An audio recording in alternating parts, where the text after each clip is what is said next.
හරි. මම අද ඔයගොල්ලන්ට වැදගත් ලෙසන් එකක් කියලා දෙනවා. ඒ තමයි be verbs කියන ලෙසන් එක. be verbs කියන ලෙසන් එක. මේක ඉංග්‍රීසි භාෂාවේ තියෙන ඉතා වැදගත් ලෙසන් එකක්. එතකොට මෙන්න මේ be verbs ගත්තාම අපි මේකට කියනවා be පවුලේ ක්‍රියාපද කියලා. එතකොට මේකේ තව පුංචි පවුල් අපිට දකින්න පුළුවන්. ඒ තමයි එකක් තමයි present කියන පවුල අපිට දකින්න පුළුවන්. මෙන්න මේ present කියන පවුලේ සමාජිකයෝ 3 දෙනෙක් ඉන්නවා.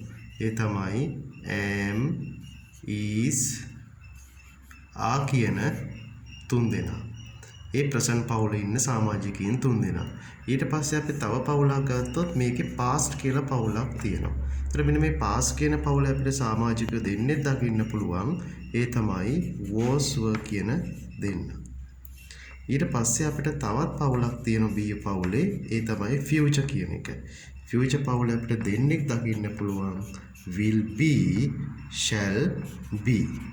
ඔන්න මේ විදිහට අපිට B පවුලේ ක්‍රියාපද ගැන කතා කරන්න පුළුවන්. මේ ප්‍රධාන B ආකාර තුනක් තමයි මේ ඔයගොල්ලන්ට කියලා දුන්නේ අද present, past, future කියලා.